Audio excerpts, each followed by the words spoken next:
안녕하세요. 오늘은 또 최근에 가장 이제 2020년 새해 가장 큰 이슈는 아무래도 이제 봉준호 감독의 기생충이 이제 전 세계 영화제에서 정말로 많은 상을 휩쓸어 버린 이것이 가장 큰 이슈 중에 하나일 겁니다. 그래서 이제 최근에는 이런 봉준호 기생충에 관련된 소재로 정말로 많은 숟가락 얻기죠.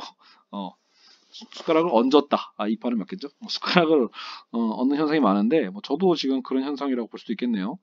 다름이 아니라, 뭐 어차피 이제 봉준호 기생충에 관련된 이야기는 너무 많기 때문에 제가 뭐 사실은 뭐 더 숟가락을 얹을 것이 무엇이 있겠습니까? 많은. 오히려 저는 최근에 요 기사가 되게 인상적이었어요. 이제 아카데미 수상을 다 하고 나서 이제 엄청 이제 뭐 한국은 잔치집 분위기죠. 그런데 트럼프가 의외의 발언을 며칠 후에 합니다. 그래서 트럼프가 어, 굉장히 불쾌해하는 거죠. 아니 왜 하필 정말 좋은 영화 많은데 내가 보기엔 기생충 별론데 뭐 사실 이런 어감이었죠. 그래서 특히 무엇보다 지금 한국과 미국의 어쨌든 이런 무역 상황 굉장히 좋지 않은 상황인데 이제 우리가 오히려 한국에 대해서 뭔가 또 손해보고 있는 상황인데 왜 우리가 한국 영화에 이런 상을 줘야만 하는가라고 하면서 최근에 이런 아카데미 어떤 오스카상 수상에 대해서 굉장히 불쾌하다는 듯한 어떤 발언을 한 번도 아니고 연이어서 어, 얘기를 했죠. 굳이. 그래서 강한 비판을 어떻게 보면 봉준호 감독에게 혹은 뭐 한국에게 보낸 상황일 수도 있겠습니다. 그래서 저는 어, 작은 사건이라고 할 수 있을 텐데, 그러면 왜 트럼프가 굳이 이런 영화에 관련돼서 비판을 했을까? 그죠? 왜 영화 기생충에 대해서 뭐가 그렇게 기분이 나빴을까라는 생각을 잠시 해봤는데, 물론 이건 철저히 주관적인 제 해석입니다. 그렇기 때문에 뭐 봉준호 감독이 이런 뜻으로 영화를 만들었어요라는 말이 아닙니다. 알겠죠? 그냥 어, 봉준호 감독이 만든 이 영화도 하나의 결국은 기호이자 텍스트이기 때문에 이거를 그냥 제가 알고 있는 개념을 갖다 붙여서 제 자유롭게 해석하는 시간이고 여러분은 그냥 어 지금 내가 보고 있는 이 유튜버가 혹은 이 팟캐스트를 하는 이 사람이 어떤 식으로 해석하고 있는지 좀 관심이 있는데 라고 해서 봐주시면 그만인 겁니다. 그래서 한 귀로 듣고 한 귀로 흘리는 시간으로 가지시면 될 것 같습니다. 자, 여하간 오늘 짧게 할 겁니다. 이거는 그냥 짧은 그냥 갑자기 제 생각 일종의 한 포인트를 말씀드리는 것 뿐이니까요. 여러분 기생충은 영화 기생충에서 대체 기생충은 누구인가를 먼저 생각해 보죠. 당연히 이미 여러분은 대부분 영화를 다 보셨기 때문에 이 영화 기생충을 보다 보면 나중에 영화를 다 보고 났을 때는 이 기생충이 결국은 이 송강호 가족이 그런 역할을 좀 하는구나 라는 것을 대부분 알고 있을 겁니다. 그런데 저는 저도 물론 이렇게 당연히 생각을 해요. 영화 자체의 구성도 그렇게 나와 있고요. 하지만 트럼프가 갑자기 이렇게 딴지를 거니까 트럼프가 괜히 한국 영화 기생충에 대해서 비판을 하는 꼴을 보면서 문득 그 생각이 들더라고요. 혹시 이놈의 자식이라고 하면 될까요? 어쨌든 이 트럼프가 오히려 기생충 아닐까? 이런 결론을 한번 잡아봤어요. 송강호 가족과 트럼프의 물론 연관성은 없죠. 그럼 트럼프가 누구다? 트럼프가 바로 기생충일 수 있는 가능성. 이런 생각이 들더라고요. 그래서 거기에 맞는 논리를 이 영화에서 찾을 수 있는가라고 했을 때 나름의 가능성이 있더라고요. 그래서 오늘은 그 부분을 함께 생각해 보겠습니다. 자, 트럼프는 누구죠? 가장 사실은 이제 이미 미국의 대통령이기도 하지만 미국의 대통령 역할을 하면서 사실 굉장히 기업을 운영했던 그렇죠?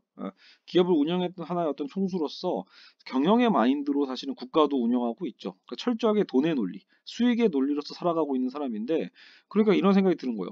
트럼프야말로 그죠? 트럼프야말로 대표적인 자본주의 사회에서 대표적인 자본가예요, 자본가. 그렇죠? 그러니까 정작 자본가와 트럼프는 자본가죠. 근데 그 트럼프를 기생충으로 연결한다라고 생각을 해보면 막스주의에 의하면 꽤 타당성 있는 논리가 생기는 거죠. 자, 그래서 무슨 부분이냐? 여러분 막스를 한 번이라도 읽어보신 분은 알겠지만 여러분 그러면 지금 송강호 가족보다 오히려 송강호가 누굴 죽여요? 이성균을 죽이죠. 예. 이성균 가족이 사실은 이제 또 두 가족 모두 사실 파탄이 나는 셈이긴 한데 사실 영화에서 이 영화를 보고 나면 누구나 송강호 가족이 이성균의 이 부자죠. 이 부자의 어떤 가족의 집안에 침투해서 어떻게 기생하는가. 그런 어떤 이제 비참한 하나의 어떤 이 자본주의 안에서의 보이지 않는 그 계급 사회에 대한 것이 정확하게 이제 간접적으로 잘 드러냈기 때문에 사실은 이 기생충이 전 세계적으로 열광을 얻는 것일 겁니다. 예. 원래 여러분 자본주의는 뭐와 우리가 지금 합쳐져 있어요? 사실은 민주주의와 자본주의가 합쳐져 있는 시스템에서 우리는 살아가고 있어요.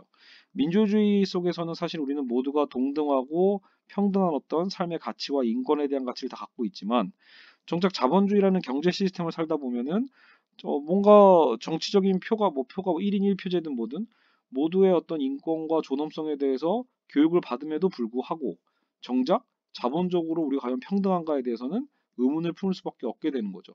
돈의 많고 적음에 의해서 삶에 사실은 정말 많은 것들이 구분되기 시작하거든요. 그리고 우린 역사적으로도 알고 있죠.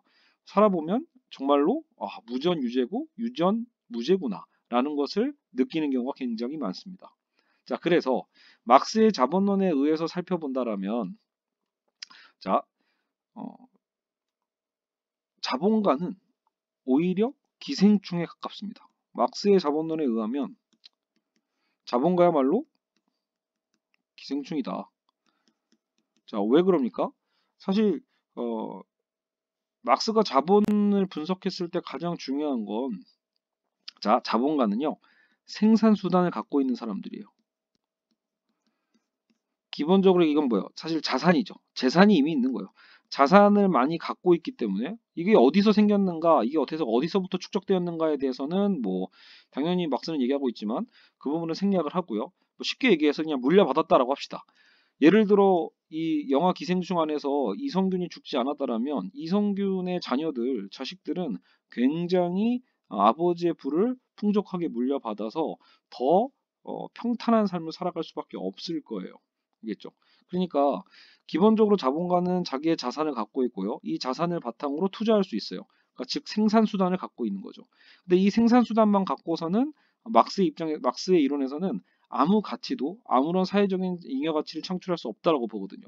그래서 단지 생산 수단을 갖고 있는 게 아니라 생산 수단을 바탕으로 또 누구를 데리고 온다? 바로 노동자의 노동력이죠, 사실은요.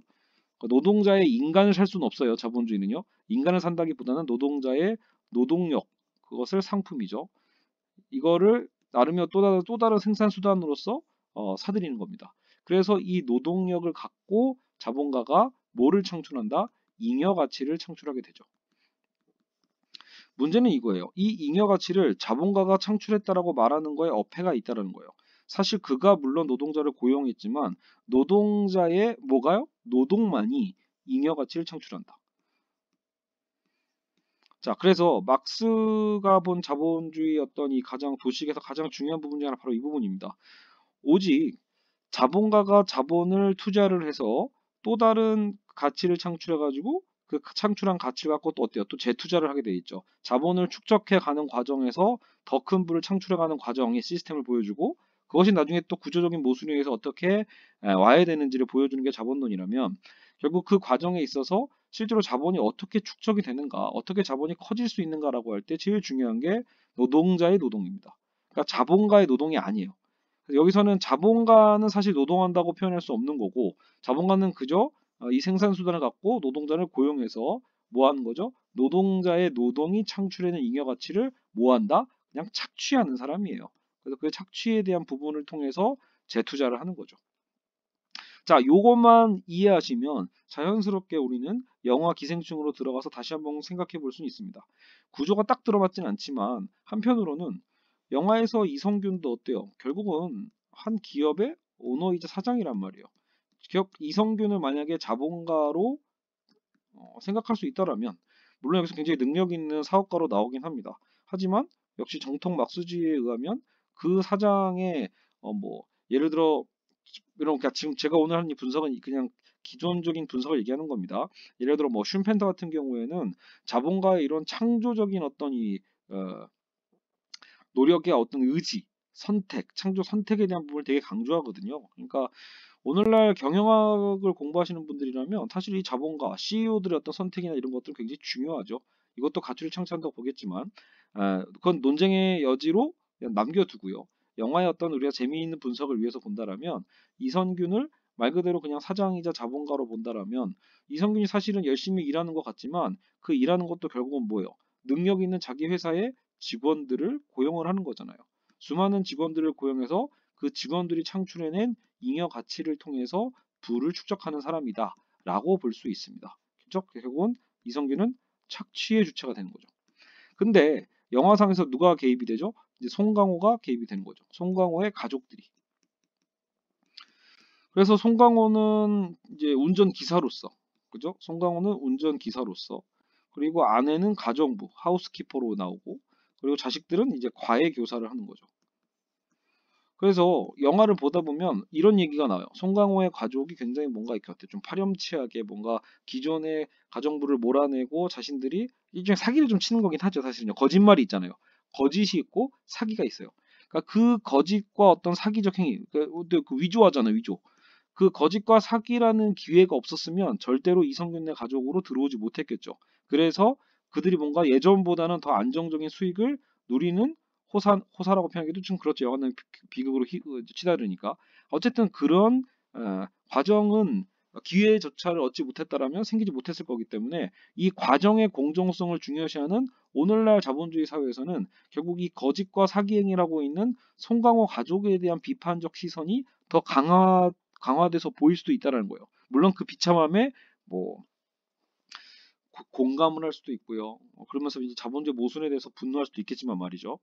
그런데 지금 우리가 더 포커스를 새롭게 잡아야 될 부분은 뭐다? 잘 보면 여러분 송강호 가족이 왜 거짓과 사기 행위를 했는가를 더 따져보자라는 거예요. 결국은 송강호 개인의 뭐 실패도 있다라고 나오긴 하지만 거기서 뭐였죠? 본인이 있었던 전 재산을 또 투자를 해가지고 그 뭐예요? 대만 카스테라인가요? 뭐 그거 투자해서 망했다는 게 나오긴 하는데 결국은 송강호는 게으른 사람이 아니란 말이에요. 일하지 않는 자가 아니고 송강호와 자녀들과 자신의 아내까지도 철저하게 이 영화상에서 본다라면 끊임없이 노동을 합니다. 예, 부지런히 일하죠.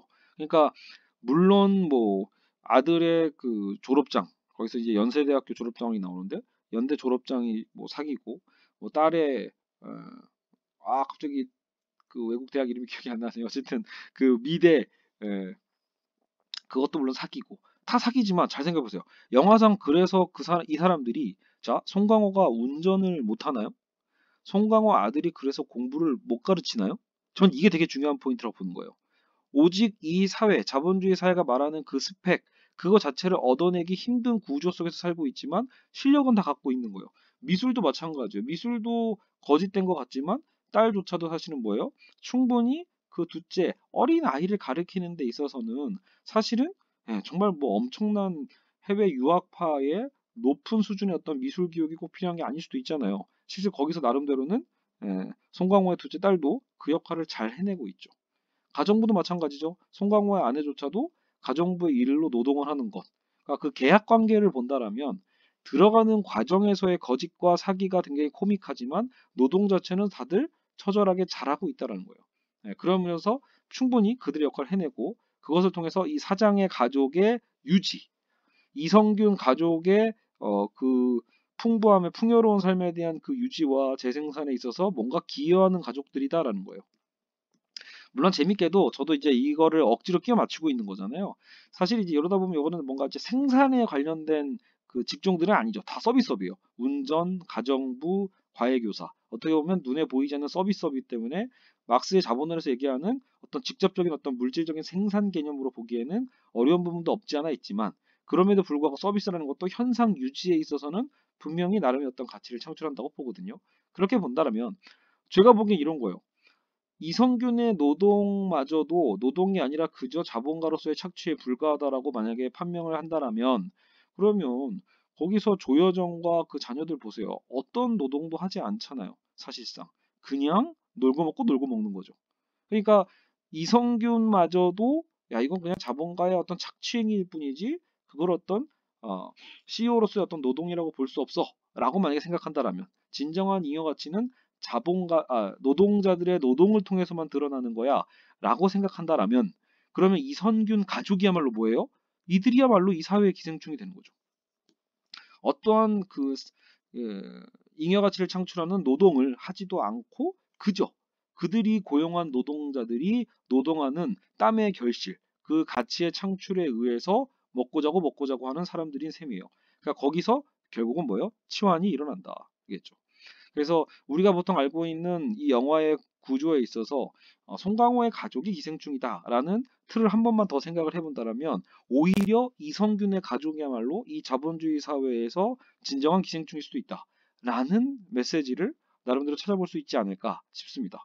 그러면 자연스럽게 트럼프는 전 재발저렸다고도 보는 거예요.